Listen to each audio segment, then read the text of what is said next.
Red Zone TV kwoli webale kubanga okyagoberera yonna gy'osinziira okubanga gy'otulabira. Nina wana mawulire genjagala okubanga nkuwa. Omukulu amanyiddwa nga Donald J. Trump, ono omusajja eyakawangula obwa president mu ggwanga erya United States of America, ayise ku mukutu gwe ogwa X oba eyali eyitibwa Twitter, n'alabula essekulabula yenna abantu abakolagana n'omukago ogumanyiddwa nga BRICS nga ne Uganda mweri ekulemberwa General Yoweri Kaguta Museveni.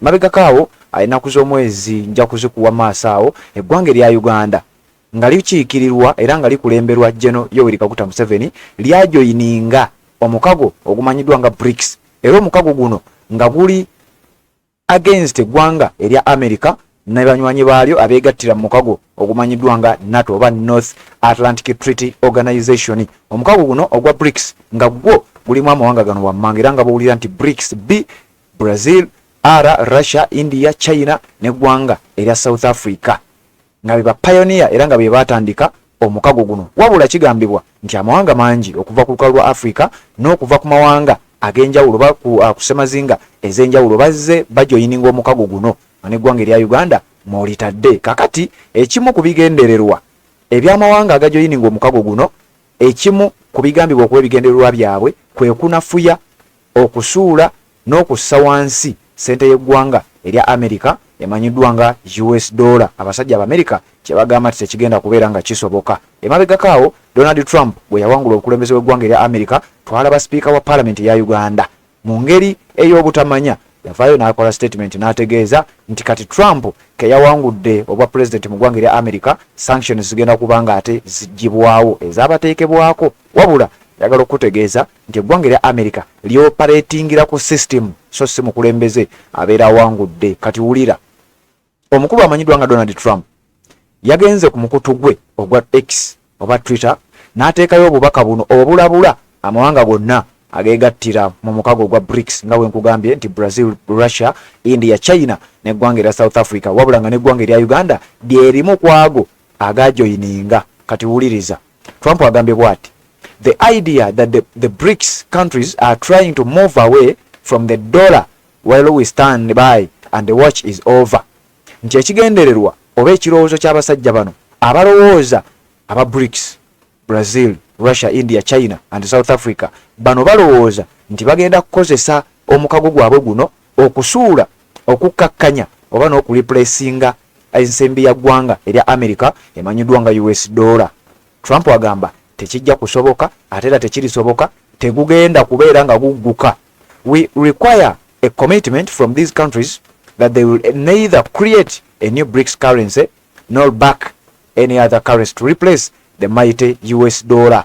Trump awera dollar, or they will face 100% tariffs and they should expect to say goodbye to selling into the wonderful US economy.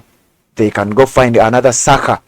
There is no chance that the BRICS will replace the US dollar in international trade, and any country that tries should wave goodbye to America. Nti eggwanga lyonna erineetaba mu kino oba erineegatta n'abasajja bano nga balina endowooza efaananako bwetyo, njagala obbategeeza Donald Trump awera tekijja kusoboka, era bajja kugezaako amagezi amalala, bajja kugezaako ensonga endala. Bano nno bannayuganda bangi balowoozezza nti kuno kubeera nga kubawuddiisa. Eggwanga erya America nga likulemberwa Donald J. Trump agenda okulayira ng'ennaku z'omwezi 2 omwezi ogenda okuba ogwa January, yalabudde amawanga gano.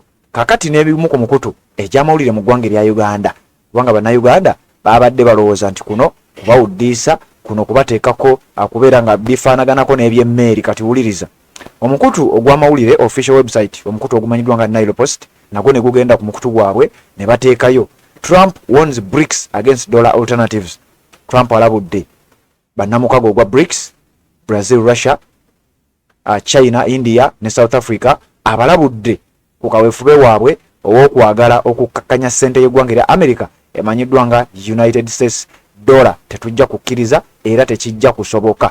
Wulira we bagambye mukutu gwa Nile Post. Bannayuganda bangi ndabye nga bakomplaininga bagamba nti bino byakuba kyamuukiriza, simanya tebiriyo. Kati wuliriza we bagambye omukutu guno gwennyini gwoyinza okuba nga ogwesiga. Wuliriza, US President-elect Donald Trump has issued a stamp warning to BRICS countries Brazil, Russia, India, China and South Africa against efforts to sideline the US dollar in the international trade.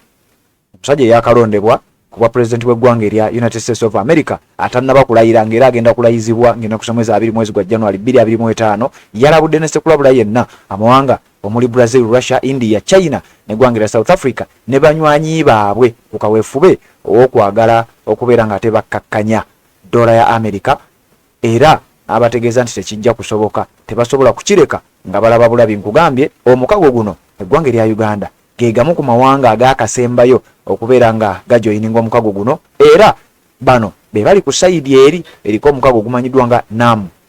Omukago ogwo obanga ekitongole ekyo kyatula ne mu ggwanga erya Uganda. Kakati wuliza ano bagenda maaso nga bagamba. In a statement posted on his X account, formerly Twitter, Trump declared that the United States would impose 100% tariffs on BRICS nations if they introduced a new currency or supported any alternative to the dollar as the dominant global trading medium. Omukutu gwa Nile Post gwe wenna agamba nti yabadde propaganda kuba kyamuukiriza n'ebirala bifaanana bwe bityo. Guno omukutu gwa Nile Post bagambye nti mu statement Donald Trump gye yatadde ku mukutu gwe ogwa X eyaleetibwa Twitter yalabudde era n'ategeeza nti eggwanga lye lyagenda okukulembera eggwanga erya United States of America terisobola kukkiriza kino nti era abaneetaba mu kaweefube ono abaneetaba mu mukago guno nga nabo bawagidde amawanga gali okukkakkanya dola.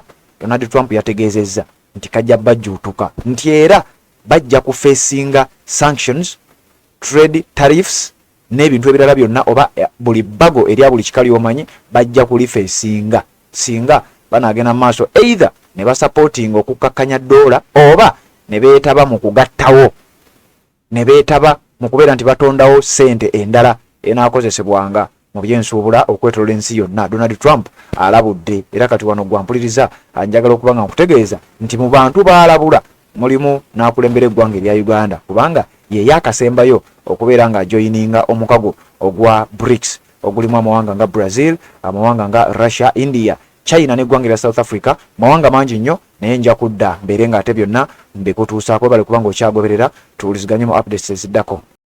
Assalamu alaikum wa rahmatullahi wa barakatuh. Amanya n'eddoboozi Haji Abdul omusomi w'eddua nkola ku nsonga ez'enjawulo emirimu nga gikutukataganyeeko ebyenfuna byo nga bidobonkanye naye oba oli bweru wa ggwanga emirimu gya kucankalanako jangu kusomere ku ddua okubeda nedda eddua zaabaawo eddua zisomebwa omuntu n'oterezebwa mu mbeera yonna ebadde ekwesibyeko akanyaga. Nina ekyoto kyensobola okukumira wadde oli bweru wa ggwanga nga toli kumpi wano n'ofuna omukisa ogwo nawe n'osomerwako ku ddua nga nkuteddeko n'akabaani Allah ajja kukusaasira ajja kwanukula. Kuba ku namba yange y'essimu 0752 44 71 56 ne ku WhatsApp kwendi mpereza obubaka sobole okuyamba. Assalamu alaikum wa rahmatullahi wa barakatuh.